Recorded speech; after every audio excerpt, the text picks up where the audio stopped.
सर्वचैतन्यरूपां ताम् आद्यां विद्यां च धीमहि बुद्धिं या नः प्रचोदयात् सृष्टौ या सर्गरूपा जगदवनविधौ पालिनी या च रौद्री संहारे चापि यस्या जगदिदमखिलं क्रीडनं या पराख्या पश्यन्ती मध्यमाथो तदनु भगवती वैखरी वर्णरूपा सास्मद्वाचं प्रसन्ना विधि हरि गिरिशाराधितालङ्करोतु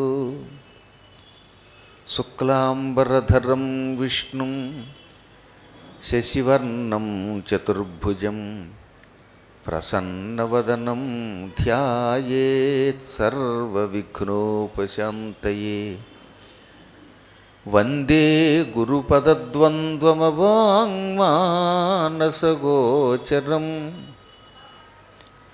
रक्तशुक्लप्रभामिश्रमतर्क्यं त्रैपुरं महः नारायणं नमस्कृत्य नरं चैव नरोत्तमं देवीं सरस्वतीं व्यासं ततो जयमुदीरयेत् सच्चिदानन्दरूपाय विश्वोत्पत्त्यादिहेतवे तापत्रय विनाशाय श्रीकृष्णाय वयं नुमः। गंगातरंगरमणीयजटाकलापं गौरीनिरन्तरविभूषितवामभागं नारायणप्रियमनङ्गमदापहारं वाराणसीपुरपतिं भज विश्वनाथं भज विश्वनाथं। ओं नमः शिवाय। ओं नमो नारायणाय। ओं नमः शिवाय। ओं नमो नारायणाय। ओं नमः शिवाय। ओं नमो नारायणाय। పరమ పవిత్రమైన సప్తమోక్షపురాలలో ఒకటైన మాయాపురంలో మరణించి కొన్ని దోషాల వల్ల 49 రోజుల పాటు తీసుకుని కొంచెం బాధాకరమైన మరణమే పొందాడు శివశర్మ. తద్వారా మనకి ఈ పురాణం ఒక సందేశం ఇచ్చింది. చివరి క్షణాల్లో మోక్షపురంలో మరణించినా అంతఃపూర్వం చేసిన కర్మ కొంత అనుభవించవలసినదే. కాశీపురము యొక్క మహిమని సంపూర్ణంగా గ్రహించలేక దాన్ని తిరస్కరించుకోవటం, బాల్యమంతా ఇష్టం వచ్చినట్టుగా గడపడం, ధన సంపాదన తప్ప ఒక్కనాడు తీర్థయాత్రలు చేయకుండా కుటుంబంతో గడపడం వల్ల చివరి క్షణాలలో ఆయన దుర్మరణం పాలయ్యాడు. అందువల్ల ఏం చేయాలి? వీలున్నంత వరకు మన కుటుంబాన్ని నిర్వహిస్తూ మన బాధ్యతలేవి విడిచిపెట్టకుండా మధ్య మధ్యలో తీర్థయాత్రలు చెయ్యాలి, భగవత్ కథలు వినాలి, భగవన్నామస్మరణం చెయ్యాలి, పారాయణాదులు చెయ్యాలి. ఇవన్నీ చెబుతున్నప్పుడు చెయ్యకపోతే ఏమవుతుందిలే అనిపిస్తుంది. కానీ సమయం వచ్చినప్పుడు వార్ధక్యంలో కష్టాలు అనుభవిస్తున్నప్పుడు అప్పుడు గుర్తుకొస్తాడు భగవంతుడు. కానీ అప్పటికే జరగవలసిన నష్టం జరిగిపోయింది.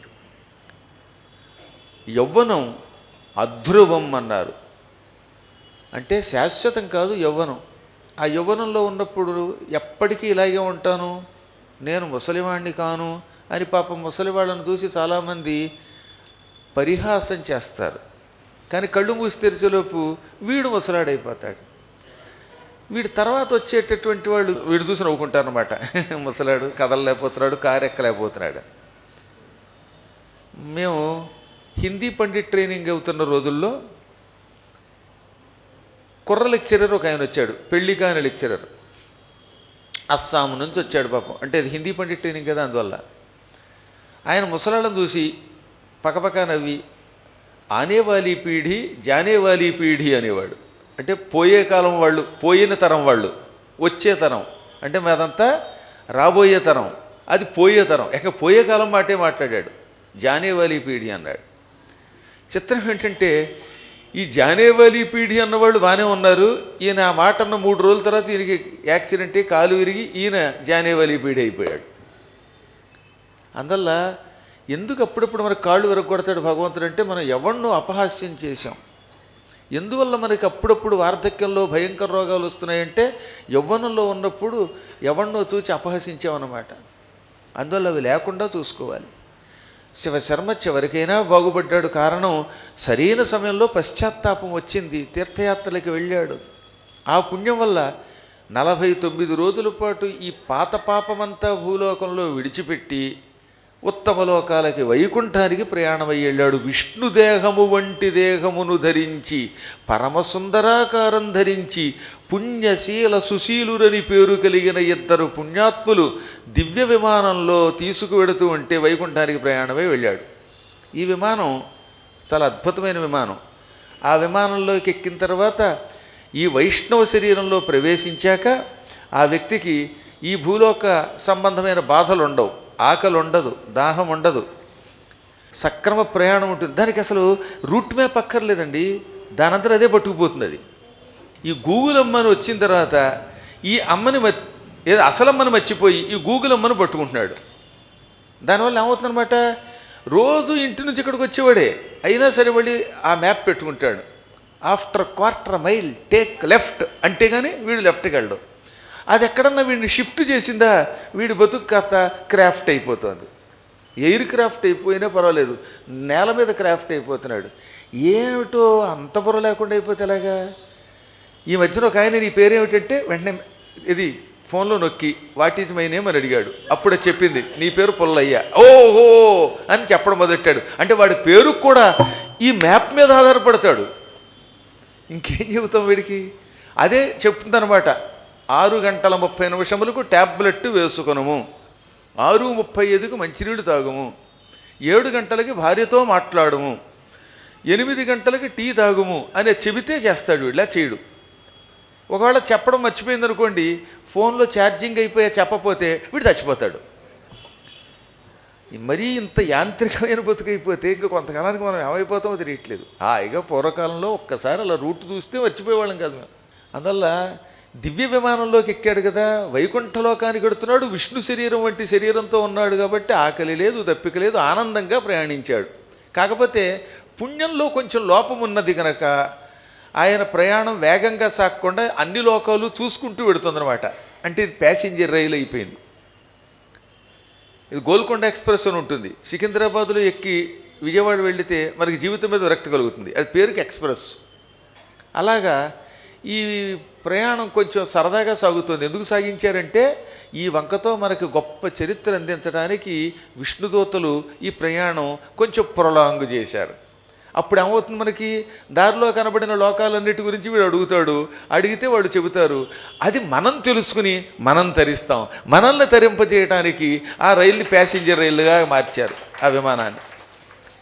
నిన్న పిశాచలోకం చూశాడు, గంధర్వలోకం చూశాడు.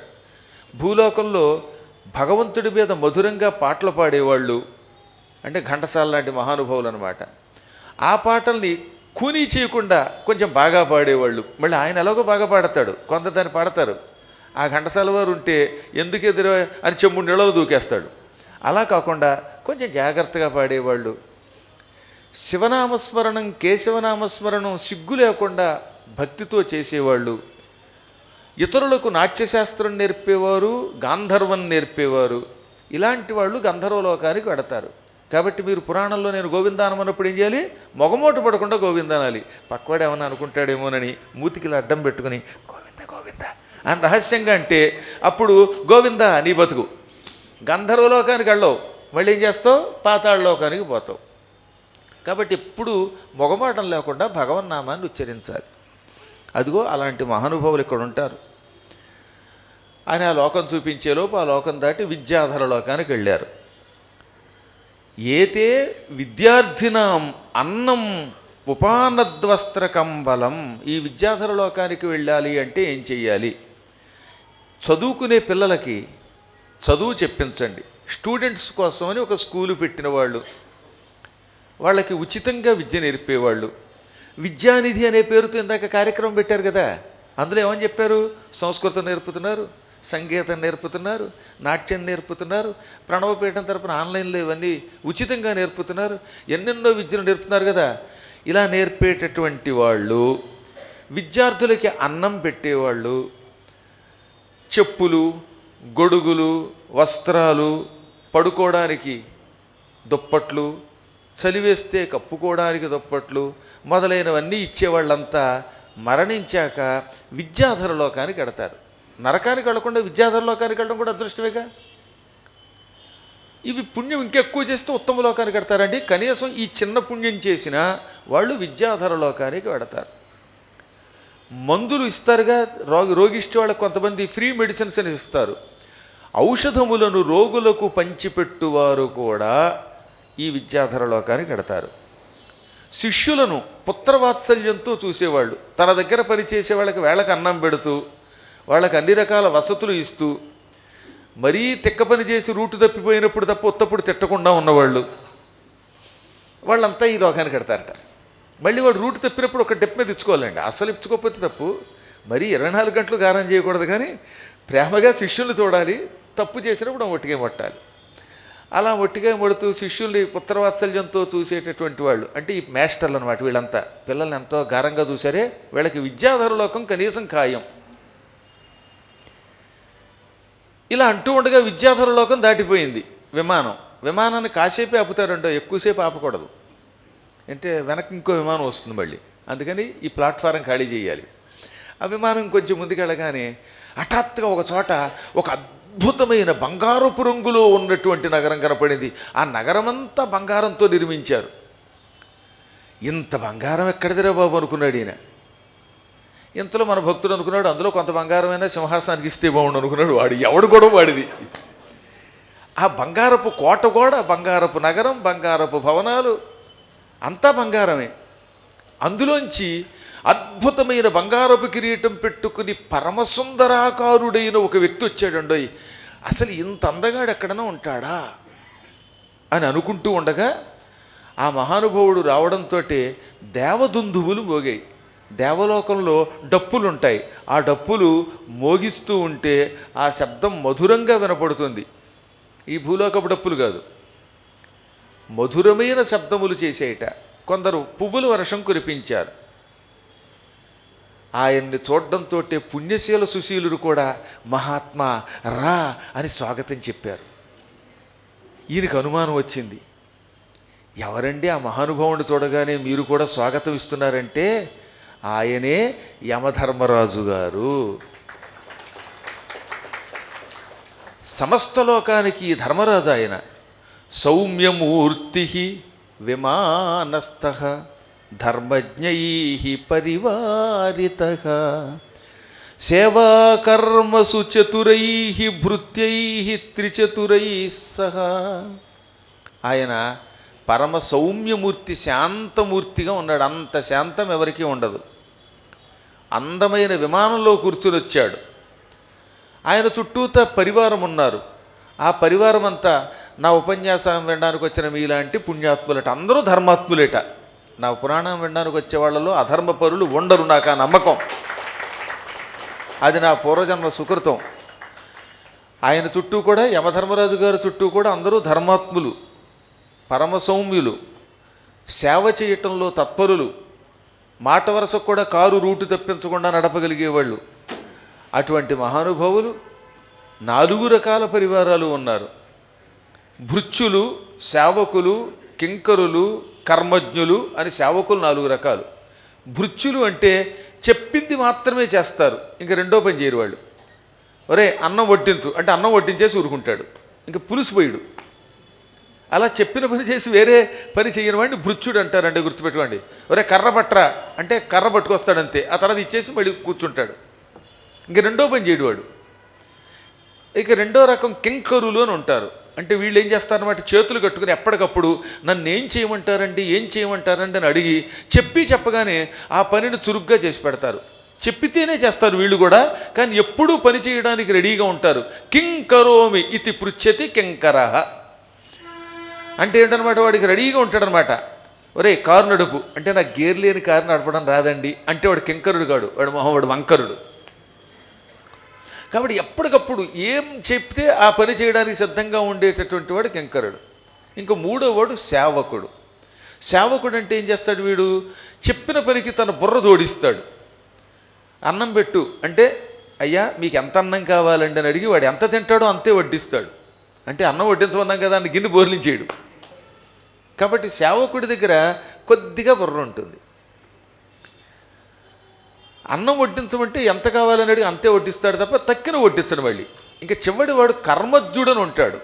వీడు మాత్రం అయ్యా అన్నంతో పాటు మీరు ఏమేం కూరలు తింటారు, కూరలు అయ్యాక చారు పోసుకుంటారా పులుసు పోసుకుంటారా, కొంతమందికి పెరుగు పోసుకుని మజ్జిగ పోసుకోవడం అలవాటు ఉండదు, మీరు పెరుగైనా పోసుకుంటారా పోసుకోరా, పెరుగును మజ్జిగ లేకుండా అన్నం తింటారు ఏంటండి, కళ్ళు మండిపోవా, కళ్ళు ఎర్రగావా, అలాంటి వాళ్ళని చూసి మీరు పెరుగు పోసుకోరా, కాస్త పెరుగు పోసుకోండి ఆరోగ్యంగా ఉంటారు అని ముచ్చట్లాడుతూ జాగ్రత్తగా ఉంటూ కర్మమును బాగా ఎరిగిన వాళ్ళు అయ్యి కడు పెరిగి అన్నం పెడుతూ కొసరి వడ్డిస్తూ అన్నం తిన్న తర్వాత ఆకులవి తీయడానికి ఏర్పాట్లు చేస్తూ పడుకోవడానికి ఏర్పాట్లు చేస్తూ వాడికి ఇంకేం కావాలో తెలుసుకుంటూ ఉంటారు.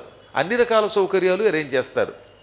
అంతేగాని ఆఖరణ కారులో దేపెట్టమంటే ఇప్పుడు బయలుదేరి ఇంటికి వెళ్ళి కారు తెస్తామండి అనరు, రెడీగా కారు పెట్టుకుంటారు వీళ్ళు. వాళ్ళని ఏమంటారు, కర్మజ్ఞులు అంటారు. ఈ రకమైన 4 రకాలైన ఈ చతురయి ఇటువంటి వాళ్ళతో కలిపి ఆయన వచ్చేటండోయ్. రావడంతో సాధు మహాబుద్ధే శివశర్మన్ ద్విజోత్తమ అన్నాడు. శివశర్మ బ్రాహ్మణోత్తమ శభాష్ మేలు అని పొగిడాడు.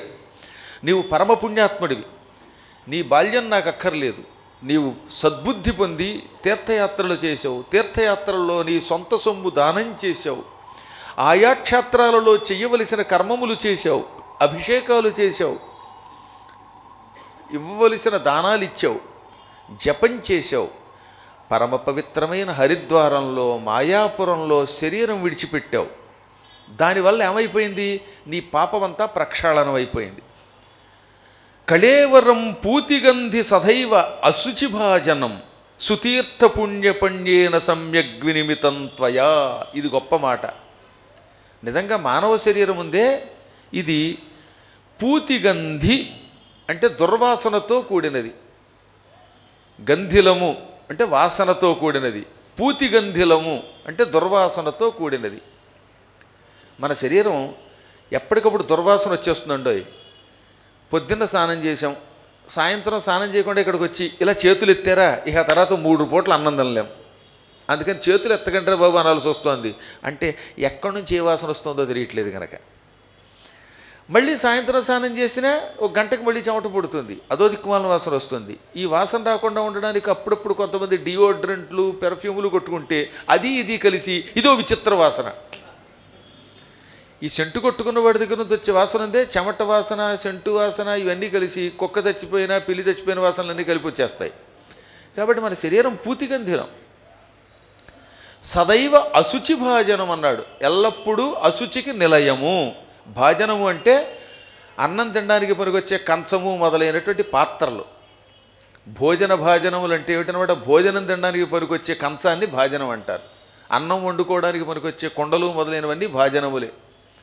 మన శరీరం కూడా అశుచికి నిలయమైన ఒక పాత్ర.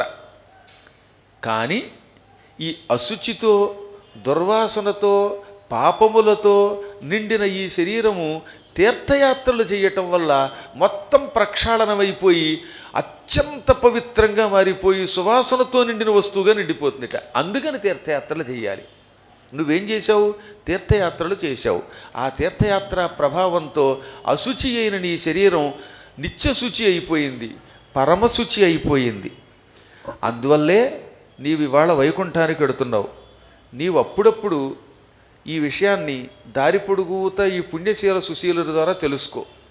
తీర్థయాత్రలు చేయటం వల్ల, అక్కడ స్నానం చేయటం వల్ల, అక్కడ దానములు చేయటం వల్ల ఎటువంటి పాపిష్టి శరీరమైనా పుణ్య శరీరంగా మారిపోతుంది. ఈ విషయం నీకు ఈ విష్ణు కింకరులు తెలియజేస్తూ ఉంటారు. నేను యమధర్మరాజుని, ఎవడికి పడితే వాడికి నమస్కరించను, తప్పు చేస్తే భార్యనైనా శిక్షిస్తాను, నాకు పక్షపాతం ఉండదు, అందుకే నన్ను సమవర్తి అంటారు. అటువంటి నేను కూడా నీకు వచ్చి నమస్కరించి స్వాగతం అడుగుతున్నానంటే నీ పుణ్యం ఎంతో గొప్పదో ఆలోచించుకో అన్నాడండి ఆయన. అని పలికి అభినందించి మెడలో దండ వేసి గంధం పూసి టక్కున అదృశ్యమైపోయాడు. వెంటనే శివశర్మ ఒక్క నిమిషం విమానం ఆపండి అన్నట్ట. ఆయన ఏం చెబితే చేస్తారులేండి వాళ్ళు. అందుకని విమానం ఎగరకుండా ఆపించి, ఈయన ఎవరండి, మీరు ఇందాక చెప్పినప్పుడు సరిగ్గా వినలేదు అనగా, ఈయన సాక్షాత్తు యమధర్మరాజు గారు అన్నారు వాళ్ళు. ఈయన యమధర్మరాజు అంటే, నేను యమధర్మరాజు గారి గురించి ఎన్నో విన్నాను. ఈయన ఎలా ఉన్నాడు, సౌమ్యతరాకృతి, ఎంతో సౌమ్యంగా ఉన్నాడు, అందంగా ఉన్నాడు. ఈయన చూస్తే మనస్సు ఆనందంతో ఉప్పొంగిపోతోంది. నేనేమని విన్నాను, పురీ సంయమనీశేయమతీవ శుభలక్షణ ఆకర్ణయస్య నామాపి పాపినోతీవ బిభ్యతి. ఈ సంయమనీపురం యమలోకం ఎన్నో శుభలక్షణములతో ఉంది, బంగారపు కోటగోడలతో ఉంది, ప్రాకారాలు భవనాలు అన్నీ బంగారమే. ఇదివరకు నేను భూలోకంలో ఉన్నప్పుడు పద్మాకర్ గారు పురాణం చెబుతూ ఉంటే గరుడ పురాణం విన్నాను అనుకోకుండా ఒక్కసారి. అప్పుడు ఏమన్నారైనా, యమధర్మరాజు గారి లోకం భయంకరంగా ఉంటుంది అని తెగవర్ణించారు. పాపాత్ములు యముణ్ణి చూస్తే వణికిపోతారు, యమలోకానికి వస్తే వణికిపోతారని చెప్పారు. ఇప్పుడు చూస్తే ఈయన అందంగా ఉన్నాడు. ఇది నాకు అనుమానం కలిగిస్తోంది.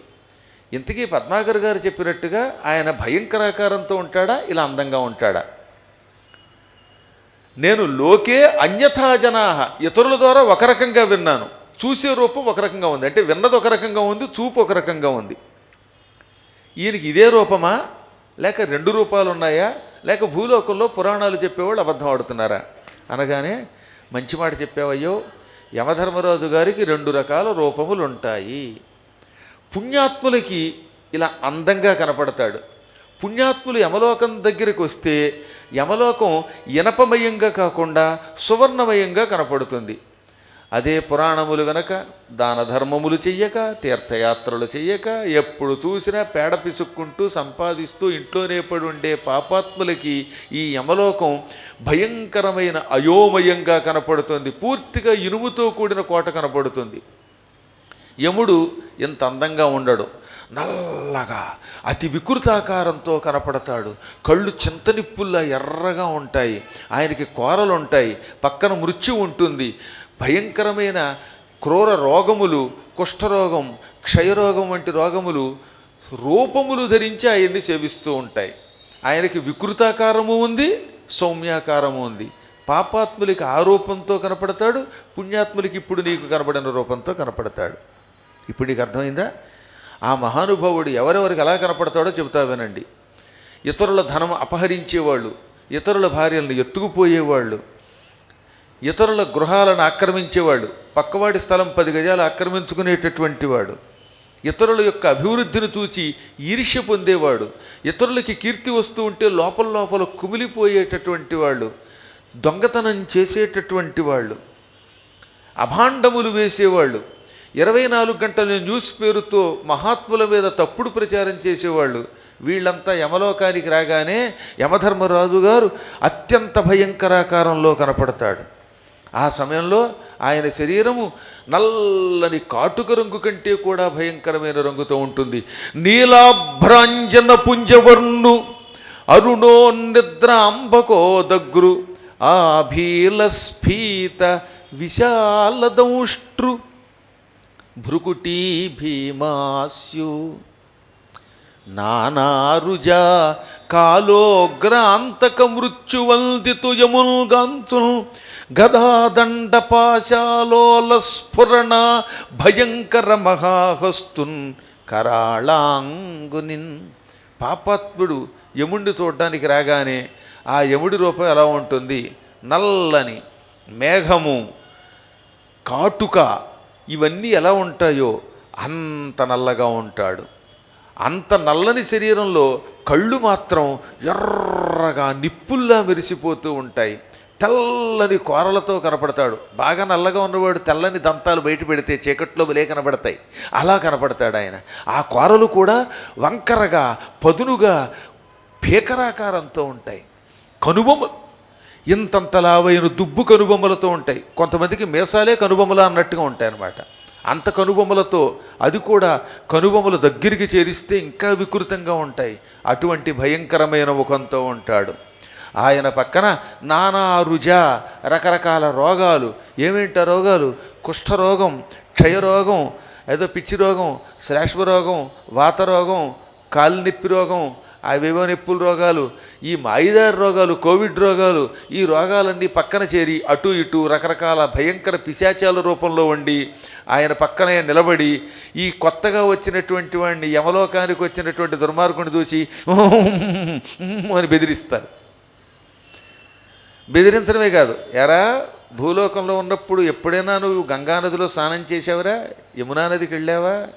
పద్మాకర్ గారితో గుజరాత్ వెళ్ళావా? ద్వారకా నగరంలో బంగారపు సింహాసనం మీద ఊరేగిస్తూ ఉంటే భాగవతాన్ని కళ్ళారా చూడకుండా ఇంట్లో కూర్చుని టీవీ సీరియల్స్ చూస్తావా? నీకు పద్మవ్యూహం కావాల్సి వచ్చిందా? అంతఃపురం కావాల్సి వచ్చిందా? ఒరే వీడిని భయంకరమైన యమాంతఃపురంలో వేయండిరా అని బెదిరిస్తూ ఉంటారు ఈ రోగాలు.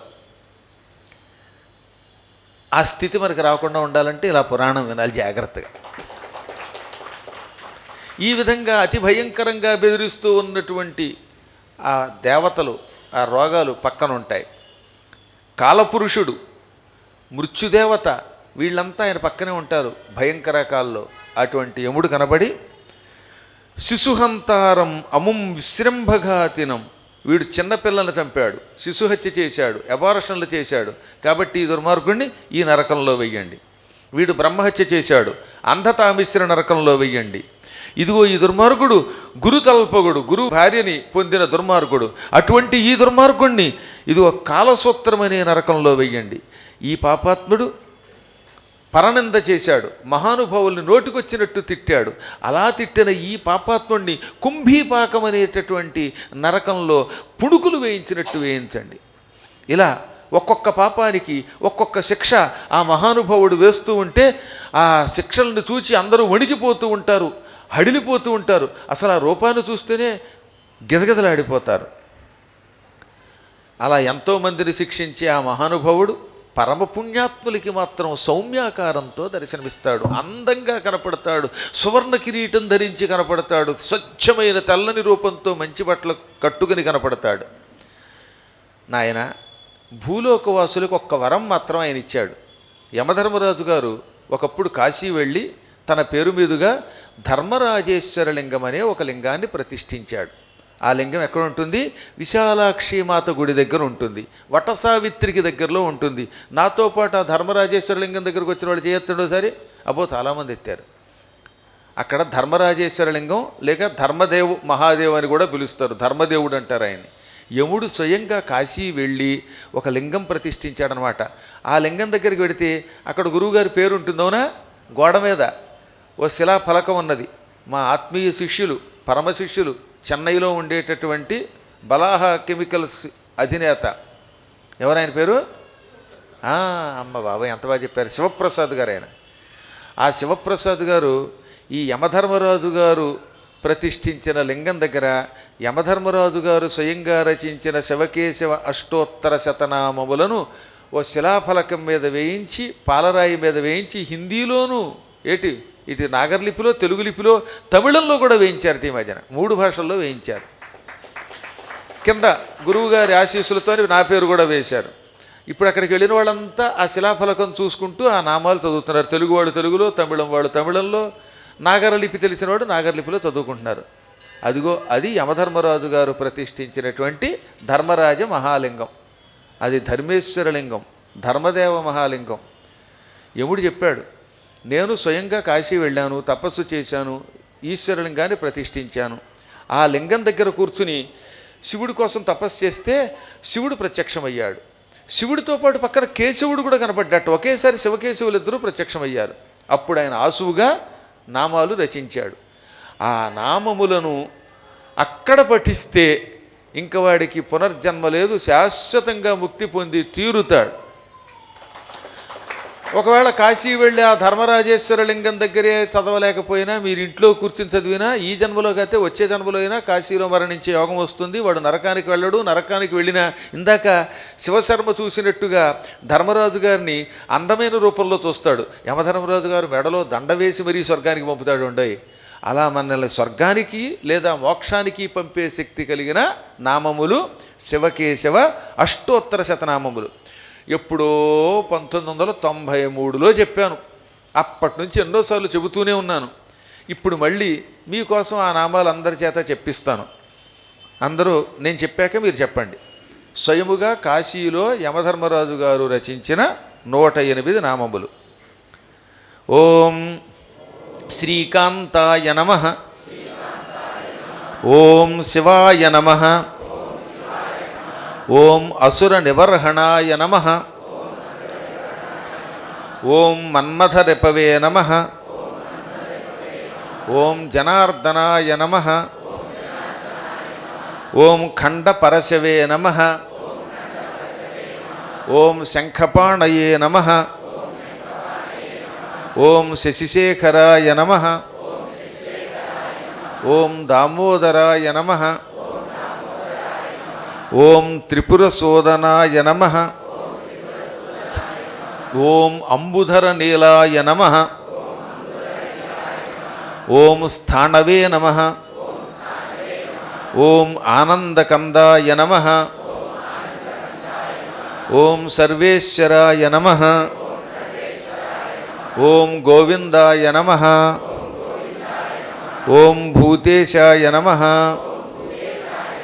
ఓం గోపాలాయ నమః. ఓం గంగాధరాయ నమః. ఓం చాణూరమర్దనాయ నమః. ఓం చండికేశాయ నమః. ఓం కంసప్రణాశనాయ నమః. ఓం కర్పూరగౌరాయ నమః. ఓం గోపీపతయే నమః. ఓం శంకరాయ నమః. ఓం పీతవసనాయ నమః.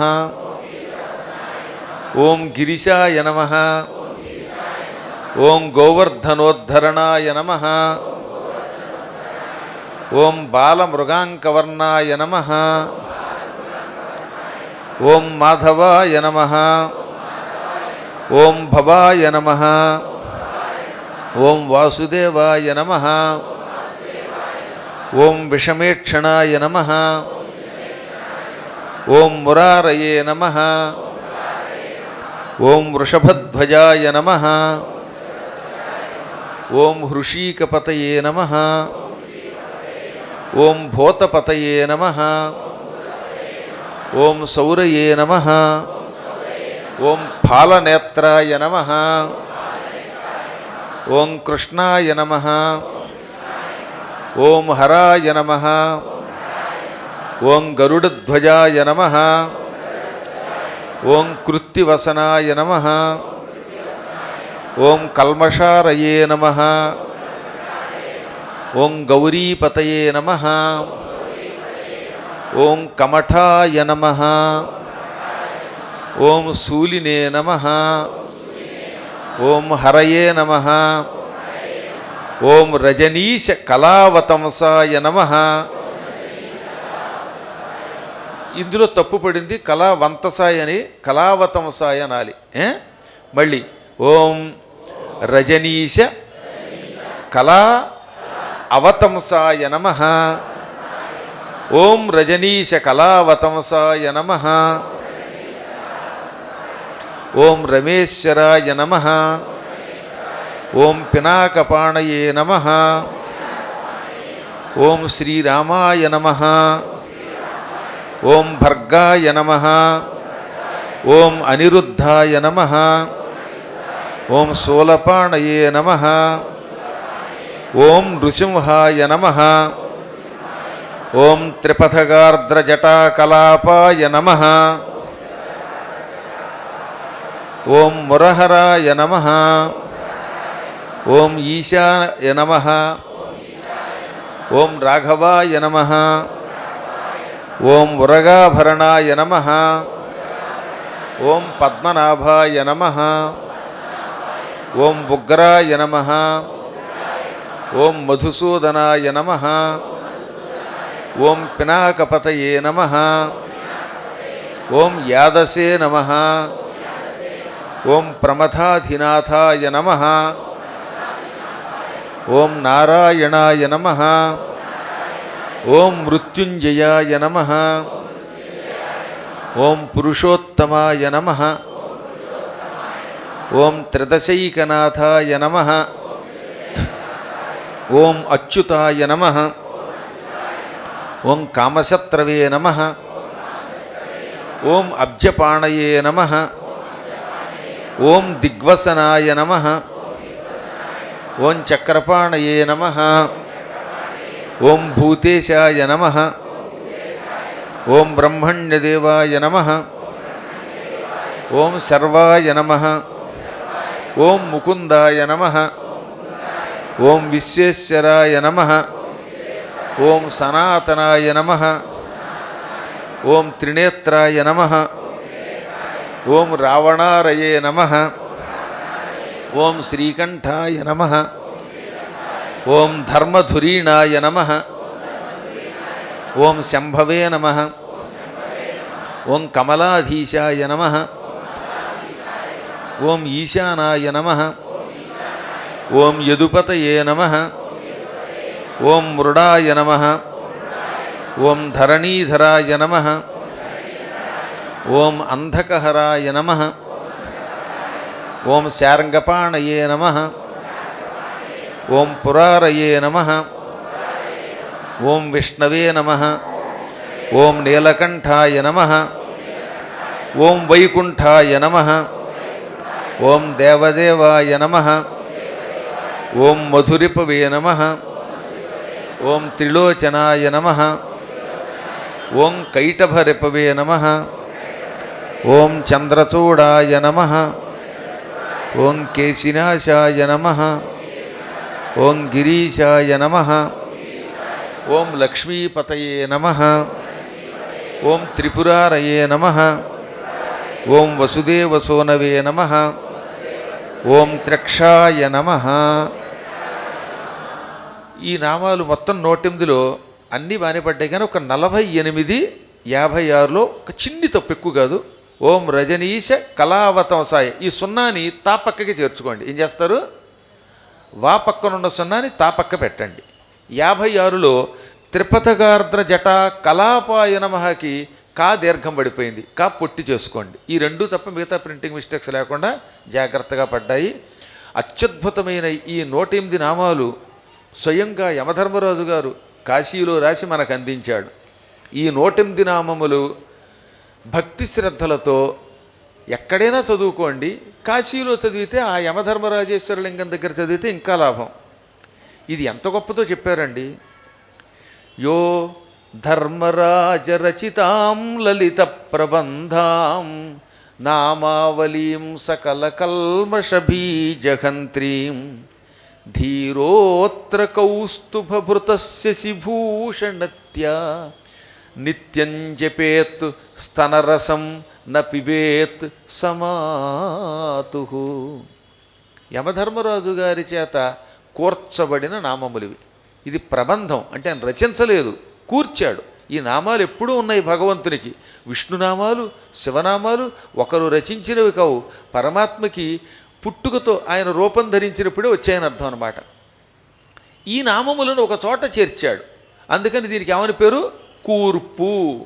సంస్కృతంలో ప్రబంధము. పైగా లలిత ప్రబంధం అన్నారు. ఈ నామావళి ఎటువంటిది? అందమైన కూర్పు, మధురమైన కూర్పు. ఏ నామం ఎక్కడ పెట్టాలో అక్కడ పెట్టాడు. ఒక నామం విష్ణునామం, ఒక నామం శివనామం. ఇలా ఆయన మన కోసం అందించిన ఈ 108 నామాలు శివ కేశవులకు సంబంధించిన నామములు. సకల కల్మష బీజహంత్రీం, మనం చేసిన పాపముల యొక్క విత్తనం కూడా నాశనం చేస్తాయట. పాపాలు తొలగించడం కాదు, అసలు మొక్కకి విత్తనమే లేకుండా చేసేస్తే ఇక మొక్క లేకుండా పోతుంది కదా, అవునా? మొక్కల్ని చంపడం కాదు, ఆ మొక్క పుట్టడానికి మూలమైన విత్తనమే లేకుండా చేస్తే ఇక జాతి ఉండదు. పాపములు చెయ్యాలనే ఆలోచన కూడా రాకుండా సమూలముగా నాశనం చేస్తుంది ఈ నామం. అందుకని పరమ పవిత్రమైన ఈ నామములను జపిస్తే వాడు జీవితంలో పాపం చెయ్యాలనే ఊహ కూడా రానివాడు. ఇది భక్తితో జపించేవాడికి. భక్తి లేనివాడికి ఎన్ని జపం చేసినా ఒకటి అనుకోండి, వాడి బతుకంతా కల్లుకొండ మీద అభిషేకం చేయడంతో సమానం. కానీ మనమంతా శ్రద్ధాసక్తులతో నమ్మి చేస్తున్నాం కదా, అలాంటి వారికి ఇంకా పాపం చేయాలనే ఊహ కూడా రాదు, అన్ని పాపాలు తొలగిపోతాయి. వాడట స్తనరసన్న పిబేత్సమాతు, తల్లిపాలు మళ్ళీ తాగడం అంటే అర్థం ఏంటి? మళ్ళీ పుట్టడం. ఇప్పుడు ఎలాగో పెద్దవాళ్ళం అయ్యాం, తల్లిపాలు తాగాలన్నా తల్లి ఉండదు, తల్లి దగ్గర పాలు ఉండవు. దీని అంతరార్థం తెలుసుకోవాలి. ఈ మానవుడు చచ్చాక మళ్ళీ జన్మెత్తుతాడు పాపాల వల్ల. ఆ జన్మ ఏ జన్మో తెలియదు. పంది తల్లి కడుపున పుడతాడో, నంది తల్లి కడుపున పుడతాడో, ఏ తల్లి వీడికి ఉంటుందో తెలియదు. ఎక్కడికన్నా వీడు మళ్ళీ తల్లిపాలు తాగవలసిన అవసరం వస్తుంది పాపాత్మనికి. కానీ ఈ నామములు చదివితే మాతృగర్భములో ప్రవేశించి తిరిగి పుట్టవలసిన అవసరము ఉండదు, పునర్జన్మ ఉండదు. అంత గొప్ప నామాన్ని ఆయన ఇచ్చాడు నాయన శివశర్మ. అటువంటి మహానుభావుడు పునర్జన్మ లేకుండా చేయడానికి పనికొచ్చే నామములు అందించిన వాడు. నీ పుణ్యం వల్ల, నీ పుణ్యం పుచ్చిపోవటం వల్ల, పరమ పవిత్రమైన మాయాపురంలో హరిద్వారంలో నీవు మరణించటం వల్ల, అనేక దాన ధర్మములు చేయటం వల్ల, తీర్థయాత్రలు చేయటం వల్ల, మహాత్ముల్ని సేవించటం వల్ల నీకు నమస్కరించి స్వాగతం చెప్పి అదృశ్యం అయిపోయాడు. ఇప్పుడు అర్థమైందా? యమధర్మరాజు గారు 2 రూపములతో ఉంటాడు. ఇప్పుడు నీకు ఇచ్చిన ఈ నామములు భవిష్యత్తులో వేదవ్యాసుల వారు కాశీఖండం అనే గ్రంథంలో రచిస్తాడు.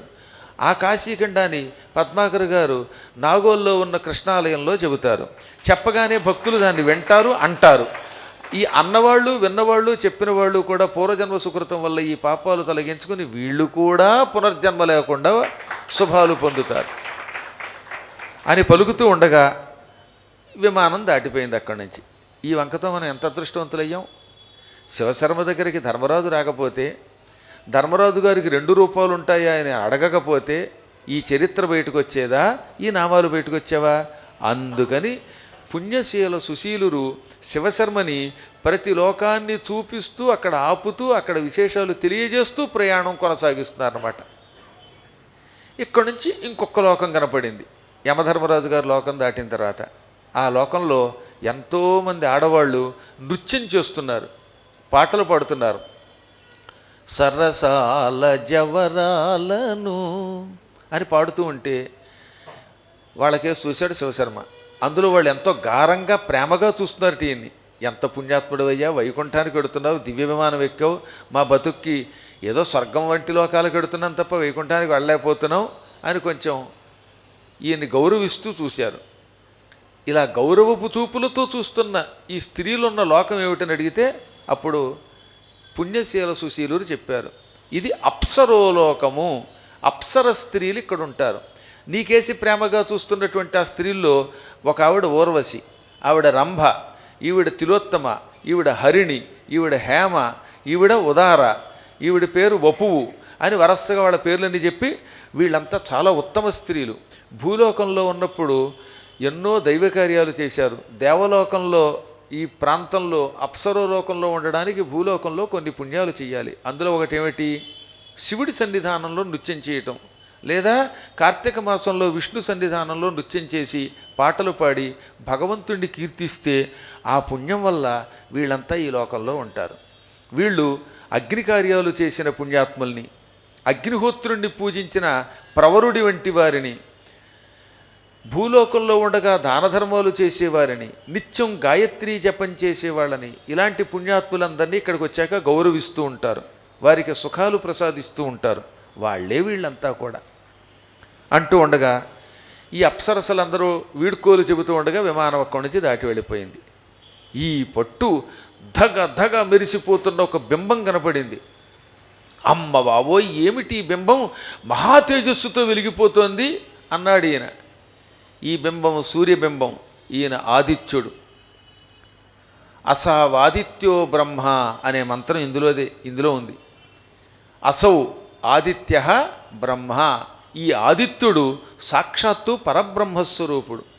ఈతడిలో బ్రహ్మ విష్ణు మహేశ్వరులు ఉంటారు. ఈయన బింబం ధగధగా వెలుగుతూ నీకు కనపడింది. నిజంగా మానవమాత్రుడు ఈ బింబం దగ్గరికి రాడు, వస్తే భస్మం అయిపోతాడు. అసలు భూలోకంలోనే వేసవికాలంలో ఏ నడి వీధిలోనో నిలబడితేనే బూడిదైపోతాడు.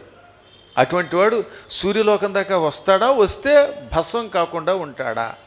కానీ నీకు ఈ బింబం దగ్గర తేజస్సు మాత్రమే కనబడుతోంది, కానీ వేడి నీ దగ్గరికి రావటం లేదు. ఈ వేడి నీ బాడీని బూడిద చేయటం లేదు. కారణం నువ్వు పుణ్యాత్ముడు అవ్వడమే. ఈతడు అనేకములైన కిరణములతో ప్రసారం అవుతుంటాడు. ఈయనకి సహస్రాంశుడు. సహస్రాంశుడు అంటే 1000 కాదండోయ్, అనేక కిరణములు కలిగిన వాడని పేరు. ఈతడు పరమ పురుషోత్తముడు. యోసావాదిత్య పురుష సోసావహమితి స్ఫుటం అంధంతమ ప్రవిశంతి యై చైవ అన్యముపాసతే. భూలోకంలో ఈ ఆదిత్యుడు పరబ్రహ్మ, ఈ సూర్యుడు పురుషోత్తముడు, ఆయన నేను ఒకటే. అంటే ఇక్కడ ఏమని చెప్పాడు? భూలోకంలో ఉన్నప్పుడు మనం ఏమనుకోవాలట? ఈ ఆదిత్యుడు బ్రహ్మ, ఆ బ్రహ్మమే నేను, అంటే అహం బ్రహ్మాస్మి అనుకోవాలి. అలా అనుకున్నవాడు ఈ సూర్యలోకానికి రాగలుగుతాడు. ఇక్కడైనా ఉంటాడు కొంతకాలం, లేదా ఈ సూర్యబింబం దాటి ఇంకా ఉత్తమ లోకాలకు కూడా వెడతాడు. దానికి భూలోకంలో ఉన్నప్పుడు మానవులు చేయవలసిన ప్రక్రియ వేదములు చెప్పాయి. సూర్యోదయ సమయమునకు సూర్యుడికి ఎదురుగుండా నిలబడి, ఎదురుగుండా ఒక రాగి పాత్ర లేక వెండి పాత్ర, బంగార పాత్ర పెట్టుకోవాలి. ఏ సమయంలో? సూర్యోదయ సమయానికి. ఆ పాత్ర ఎలా ఉండాలి? 2 చేతులు అందులో పెట్టుకోవడానికి పనికొచ్చే పెద్ద పాత్ర అయి ఉండాలి. అది రాగి, వెండి, ఇత్తడి, బంగారం ఏదైనా అవ్వచ్చు. బంగారము, వెండి, రాగి వంటి ధాతువులు చూసే అవకాశం లేనివాడు మట్టి మూకుడు కూడా పెట్టుకోవచ్చు. ఆ మట్టి మూకుడు నిండా నీళ్లు పోయాలి, అందులో పువ్వులు కలపాలి. ఆ తర్వాత ఓం తత్సవితుర్వరేణ్యం భర్గో దేవస్య ధీమహి ధియో యో న ప్రచోదయాత్ అనే మంత్రమును బ్రహ్మోపదేశముగా పెద్దల దగ్గర పొంది, ఇప్పుడు నేను ఉచ్చరించానని మీరు ఉచ్చరించమల్లా, ఉపదేశంగా పొంది సూర్యుడు ఉదయిస్తున్న సమయంలో యథాశక్తిగా అర్ఘ్యం ఇవ్వాలి. 3 సార్లు చేతిలోకి ఈ పాత్రలో ఉన్న నీళ్లు 2 చేతులతో తీసుకోవాలి. తీసుకుని ఉదయిస్తున్న సూర్యుడికి ఎదురుగుండా నిలబడి నీళ్లు మరో పాత్రలో విడిచిపెట్టాలి, లేదా మొక్కలో విడిచిపెట్టాలి. అలా విడిచిపెట్టేటటువంటి వాడు ఈ సూర్యభగవానుడి చేత సత్కారం అందుకుంటాడు. దానివల్ల వాడు బతికున్నంతకాలం వేళకి భోజనం పొందుతాడు. గాయత్రీ మంత్రజపాన్ని ఉపనయన సమయములో అయినా ఒక్కసారైనా చేసిన వాడు జీవితంలో ఆకలితో చావడట. అందుకే తక్కిన వాళ్ళు ఎవరైనా చేస్తారు, కానీ ఉపనయనం చేయించుకున్నవాడు మాత్రం ఆకలి చావడండోయ్. కనీసం ఒక్కసారైనా గాయత్రీ మంత్ర జపం చేశాడు కనుక. ఈ భగవంతుడు సూర్యభగవానుడి దయ వల్ల సకాలంలో వృక్షములు పుష్పములనిస్తాయి, ఫలాలనిస్తాయి, పంటలు పండుతాయి. ఈయన అనుగ్రహం ఉంటే సకాలంలో వర్షాలు కురుస్తాయి. భూలోకంలో అన్నానికి లోటు ఉండదు. ప్రతిదినము మందేవులు అని పేరు కలిగిన కొందరు రాక్షసులు ఈ సూర్యుడిని పట్టుకుంటూ ఉంటారట. ఎన్నిసార్లు పట్టుకుంటారు? 3 సార్లు పట్టుకుంటారు. ఉదయిస్తున్నప్పుడు, మళ్ళీ మధ్యాహ్నం నడినెత్తికెక్కినప్పుడు సూర్యుడు, మళ్ళీ అస్తమిస్తున్నప్పుడు సాయంత్రం వేళ. ఈ 3 వేళల్లో మందేహులనే రాక్షసులు సూర్యుని కమ్ముకుంటారు. ఎలా కమ్ముకుంటారు? నేను కిందకి దిగుతున్నప్పుడు నన్ను దిగనివ్వకుండా మీద మీరు పడిపోతున్నారే, అలా సూర్యుడి మీద పడిపోతారు. నాకంటే మీరున్నారు, అందుకని ఏం చేస్తున్నారన్నమాట, నా మీద మీరు పడిపోతున్నప్పుడు కొంచెం జాగ్రత్తగా పక్కకు తోసి బాబు గురువుగారి కాళ్ళు అలా ఉంచండి అని బలాత్కారంగా పక్కకి గంటి అక్కడికి పెడుతున్నారా లేదా? ఏమండి, భక్తుల మీద పడితేనే గురువుగారు కిందకి దిగలేకపోతున్నారే, మందేహులు అనేవాళ్ళు లక్షలు వచ్చి సూర్యుని గట్టిగా పట్టుకుంటే సూర్యుడు ఏమైపోతాట? కదలలేట. సూర్యుడంతటి వాణ్ణి కూడా కదలకుండా చేసే శక్తి ఆ మందేహులకు ఉన్నది. మందేహులు సూర్యుడిని చంపలేరు, కానీ కదలకుండా చేస్తారు. అప్పుడు ఏమవుతుంది? సూర్యుడి నుంచి రావలసినటువంటి మంచి కిరణములు భూమికి రావు, కానీ సూర్యుడిలో ఉన్న అతినీలలోహిత కిరణములనే కిరణములు, అవి ఇంగ్లీష్లో అల్ట్రా వైలెట్ రేస్ అంటారు. ఆ భయంకర కిరణములు భూమికి వస్తాయి. దానివల్ల భూలోకవాసులకి చర్మ వ్యాధులు వస్తాయి.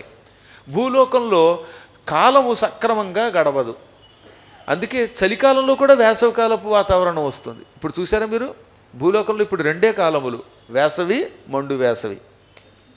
అసలు చలి ఎక్కడ ఏడిసిందండి? ఒకప్పుడు ఇలా ఆరుబయట కనుక మనం పురాణం చెప్పుకుంటే గజగజం వణికిపోయేవాళ్ళం. నేను 10 ఏళ్ల క్రితమో 15 ఏళ్ల క్రితం, 2005 అంటే 18 ఏళ్ళు అయిందండోయ్, ఓ నాయనోయ్. 18 ఏళ్ల క్రితం మల్కాజ్గిరిలో ఉపన్యాసం చెబుతున్నప్పుడు బయట వణికిపోయారు జనం, కప్పుకున్నారు. నాకు కూడా 2 వైపులో 2 కర్టెన్లు కప్పారు. ఏది ఇలాంటి చోట. ఆ చలి ఇప్పుడు లేదు. కారణం సూర్యభగవానుడి నుంచి అల్ట్రావైలెట్ రేస్, అతినీల లోహిత కిరణాలు భూమికి రావడమే. దానికి గల కారణం భూమి అంతా వాతావరణం మారిపోయింది. ఈ పెట్రోలియం ప్రొడక్ట్స్ పెరిగిపోయాయి, ఈ పొగ పెరిగిపోయింది, కాలుష్యం పెరిగిపోయింది. ఈ కాలుష్యం వల్ల సూర్యభగవానుడు చాలా ఇబ్బంది పడుతున్నాడు. ఆయన వల్ల మనం ఇబ్బంది పడుతున్నాం. ఈ ఇబ్బంది ఎందుకు వస్తుందో తెలుసా? అంటే సక్రమముగా సంధ్యావందనము చేయకపోవటం వల్ల. ఈ మందేహులనే రాక్షసులు సూర్యుడిని ఉదయిస్తున్నప్పుడు మధ్యాహ్నము సాయంత్రము పట్టుకుంటారు. ఆ సూర్యభగవానుడు వాళ్ళ నుంచి తప్పించుకుని బయటపడి మనకి శుభం ఇవ్వాలంటే మనమేం చెయ్యాలి? సంధ్యావందనార్హత కలిగిన వాళ్ళంతా, ఉపనయనమైన వాళ్ళంతా 2 చేతుల్లోకి నీళ్లు తీసుకోవాలి. ఇప్పుడు ఈ మధ్యకాలంలో మార్పు వచ్చింది. ఉద్ధరణి పంచపాత్ర పెట్టుకుని ఎడం చేత్తో కుడి చేతిలోకి నీళ్లు తీసుకుని విడిచిపెడుతున్నారు. ఇది ధర్మం కాదు.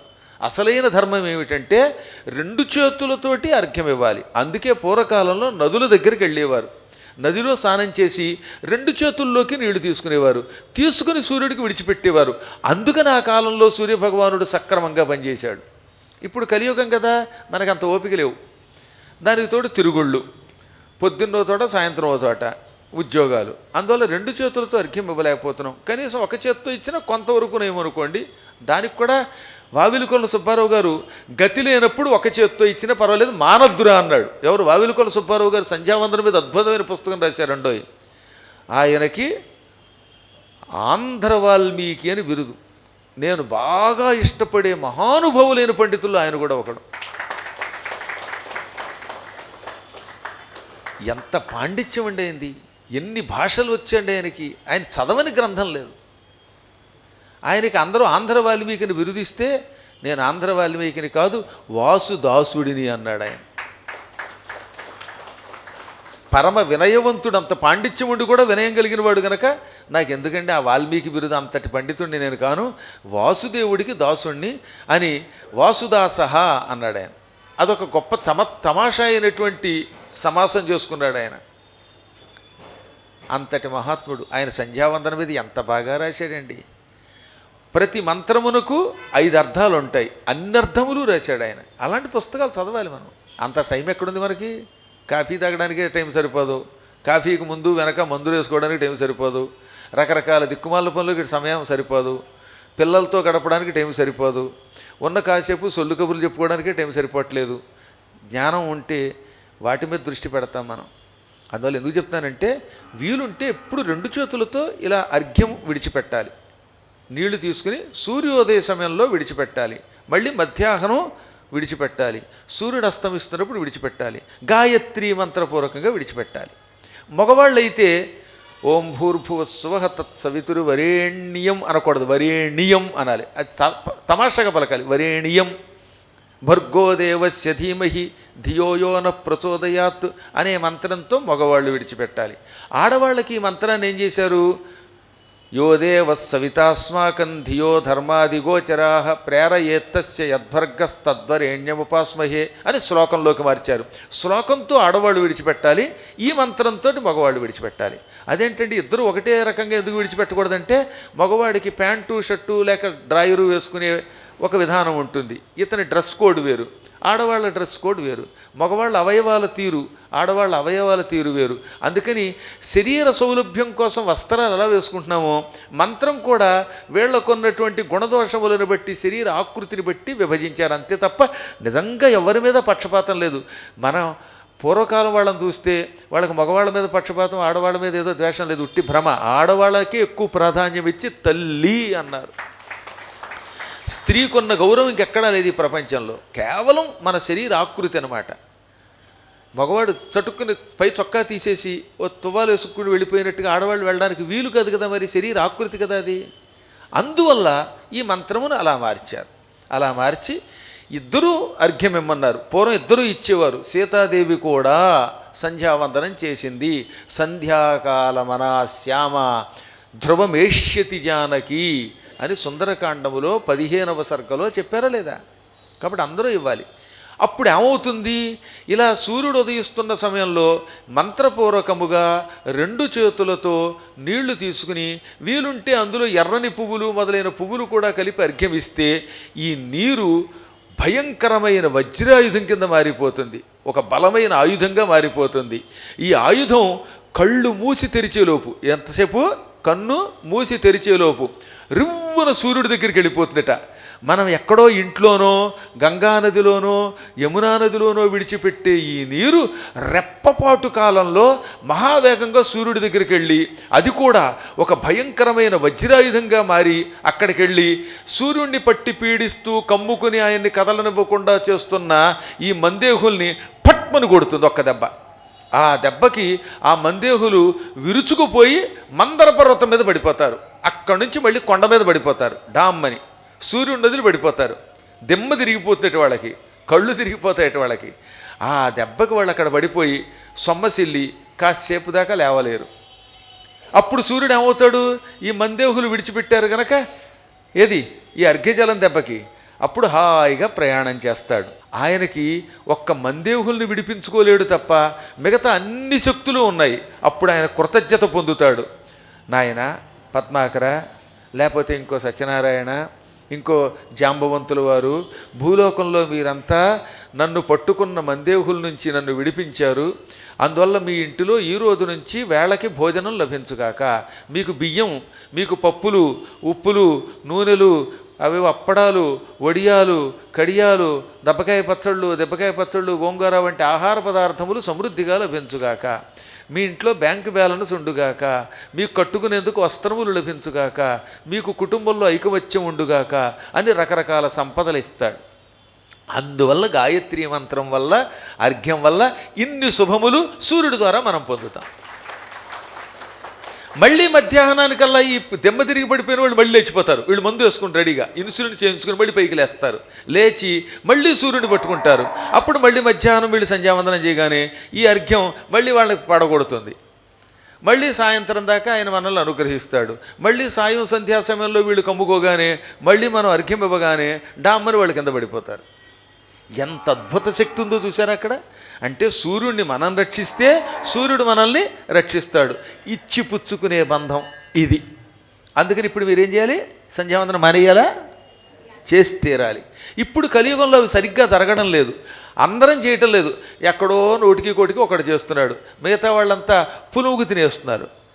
వేళకి ఈ సంధ్యావందనము చెయ్యవలసిన వాళ్ళంతా చెయ్యకపోవటం వల్ల సూర్యుడు ఇబ్బంది పడడం వల్ల భూమి మీద కాలుష్యం వచ్చి భూమి మీద వేడి పెరిగిపోయి తాపం పెరిగిపోయి సరైన తిండి దొరక్క పుచ్చు తిండి, చచ్చు తిండి, కృత్రిమమైన ఆహారం దొరకడం వల్ల మనం అనారోగ్యం పాలైపోతున్నాం.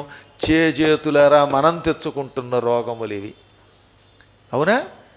అందుకని ఈ పురాణం విన్నవాళ్ళంతా సమయం తప్పకుండా సంధ్య వార్చండి.